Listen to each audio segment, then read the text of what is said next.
Hi, it's Kevin May here in the PhocusWire Studio at the Phocuswright Conference 2021. Delighted to be joined by Aileen McCormack, who's the Chief Commercial Officer of CarTrawler. Thank you. Delighted to be here. Thank you for joining me. Now, before we came on, we were just talking about a number of things, but one of the interesting ones was, and I imagine many people here will know this, is the rates for car rental have gone through the roof. Yeah.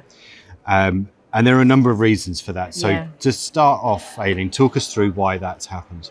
Yeah, so as a business at the minute, we're now back above our 19 revenue numbers, which is amazing considering we're still coming out of this pandemic and some key markets, Australia, New Zealand, for example, are still closed. But, you know, car rental has really recovered well. Like even through COVID, we saw a lot of companies who offered flights and made the car rental aspect more kind of center and more visible than the flights piece.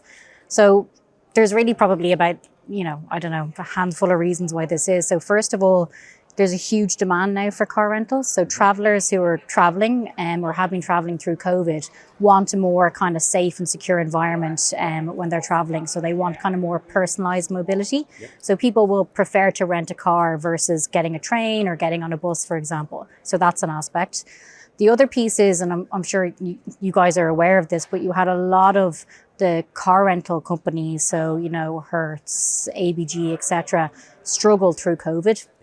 And as a result of that, they didn't put in a huge amount of fleet orders. So there is kind of a limited amount of fleet available to be rented. And that's further compounded by the chip shortages, which you'll see all the manufacturers are having issues getting enough chips to manufacture enough cars. So, there's kind of a lot of key reasons like that. And a lot of companies are really revising their ancillary revenue strategies, which you guys are aware of, but car rental is probably the most dominant one. So CarTrawler, even over the last year, we've signed some of the biggest partners we'll have ever on board for CarTrawler, due to go live next year. So I think just car rental and mobility seem to be one of the ancillary winners when it comes to the pandemic. Yeah, and also I suppose if the people are going away for a longer trip, they're going to private accommodation like Airbnb and Verbo and things like that. They want to get around, so they're hiring a car as well, where perhaps they wouldn't have done in the past. Completely. So this whole kind of like staycation, workation, all this piece where people are actually, we can see people who are traveling are staying longer. But with Airbnb and Verbo, they're all going to more rural places as well. So you don't have everyone going to, in Europe, for example, Rome and Venice. They're going a bit more kind of suburban. So it is more relevant for them to rent a car as well, for them to be able to get around while they're on holidays. Okay, so you do a number of regular reports with IdeaWorks. Yeah. These are the ancillary revenue reports. They come out a couple of times a year. There's an annual projection one, and there's different ones. So we're going to talk about a couple of those if we can, Aileen. So the one that we wrote about in September, it said several carriers earned 50% or more of their revenue now from ancillary revenue. Yeah. Which in some respects just kind of blows your mind a little bit, because 50% is from tickets, 50% is from all the other stuff, right? Yeah, but put yourself in the mindset of the passenger. Like I actually think during the pandemic, there was the opportunity for some to do more. So some did a really good job. Some did not such a good job. This is actually quite competitive with all the airlines. This is like a big deal. Where like Wizz finished first this year, but it usually, Ryanair or Southwest would typically want to be there. If you're traveling now, you are probably more likely to book your seat than you were before, because you want to make sure that you have a kind of COVID safe location on the plane. So you're going to book an aisle seat or a window. People are checking bags. People are booking car rentals through these airlines or through these channels. And obviously they have lowered the fares to get bums on seats essentially. Okay. So their ticket prices are lower. So, the natural thing that's going to happen is ancillary revenue is going to come out on top. You do have also, I don't know any airline that didn't go through financing through COVID and didn't go through a kind of funding round. So any airline I talk to, or even any OTA I talk to, is all now about, okay, well, we need to make sure that the ancillary revenues stay up at this rate, because they need to start generating back that revenue that they lost. So, I think we'll have airlines come to us and go, I noticed that this airline is making this per PNR for cars or this for hotels. And it becomes a bit like, okay, well, we now need to do it. Or our leadership team said that we need to be making this amount per PNR. So it is something that's a big focus for travel at the minute, because, they are competitive as well. So if Wizz are, up on top this year, Southwest and Ryanair and the others are looking at it going, we should be doing a better job. Right. Okay. And it's difficult for you to forecast something, but the forecast for this year is 65 billion is ancillary revenue. I know, how high can that go? And I don't want you to say, oh, it's going to be 112 in 2 years. But I mean, it's been a steady increase. That would be made up if I said that. Right, okay. So is it a steady increase, or is it flattening, or is it increasing over time? No, I think it'll be a steady increase. Okay. Because I think airlines will figure out as well, in the States, airlines are much more advanced when it comes to loyalty and holiday packages and stuff like that. Europe and the rest of the world, I would say, are somewhat behind, but are starting to look at that. So once you get your strategy for loyalty and packaging right, you will see the ancillary revenue piece grow substantially. And I can already see and know that a lot of airlines are starting to do that. So I just say that continues to grow. Yeah. And it needs to, with the price of fuel, and the airports aren't reducing their fees. So right, okay. And the price per passenger is expected to hit $27.60. That's how much we individually spend, and that's increased from, I think it was $23 per passenger. I think that's conservative. Oh, really? Yeah, I talk to a lot of people in the airline industry. I used to work in an airline. I'm even looking now for my family, my husband, my kids to book a holiday next July, August. Mm-hmm. There's going to be a huge amount of demand for people to travel in 2022. And as a result, the fares are going to get more expensive. I booked a trip for July, and I think the trip, it was like, when I went in and looked at it, it was maybe like €120 per person.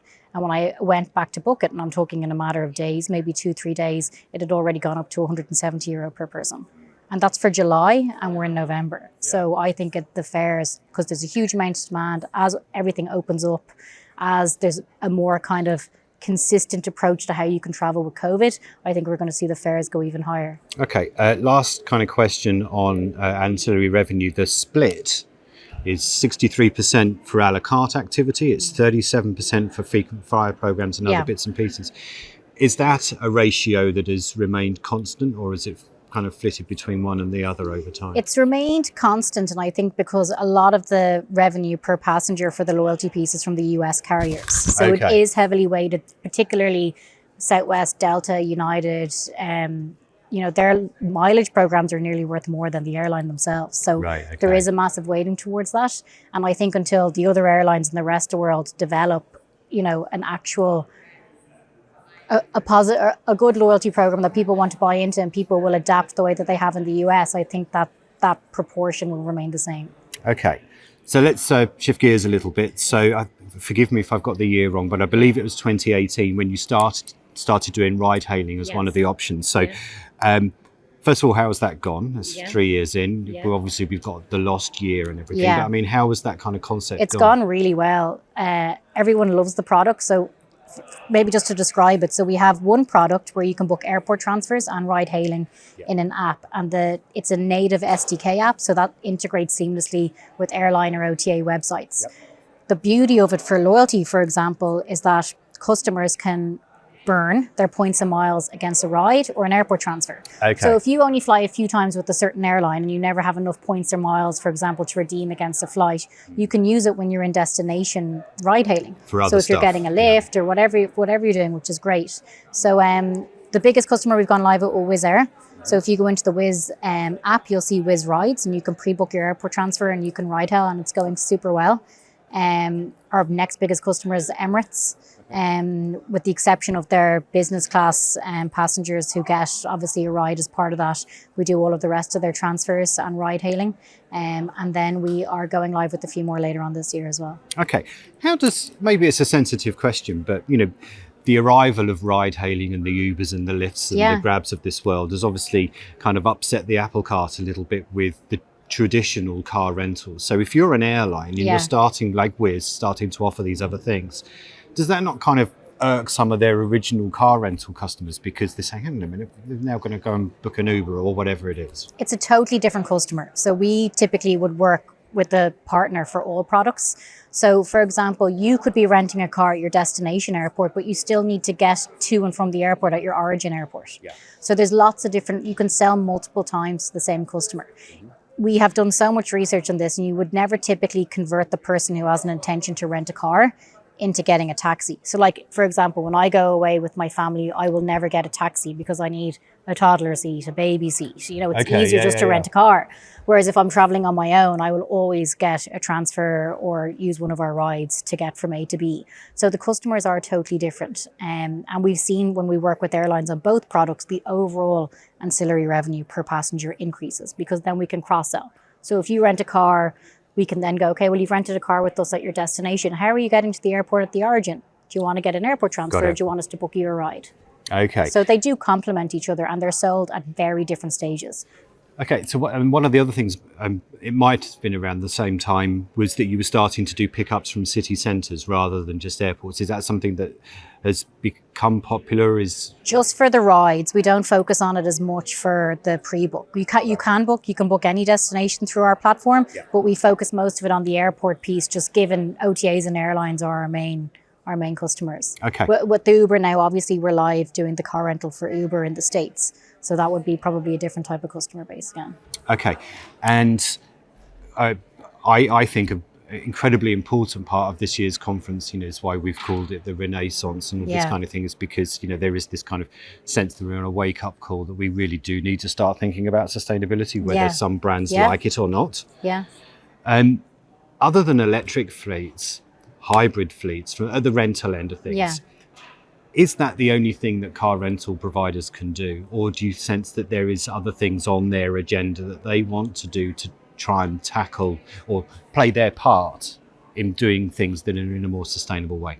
Yeah, so I do think there are lots of things they're doing. A lot of it is around the electric vehicles, the more sustainable fleet, even just educating customers. Like we obviously are an aggregator, so we're not a car rental company, but even things we're doing is, for example, we're introducing a green funnel. So that customers, we can educate them if they only want to search for car rentals or airport transfers that are electric or sustainable, they can do that. And one thing that's always on our agenda, we're obviously going through a process of revising our ESG strategy. And I know nearly every single corporate car rental supplier is doing the same.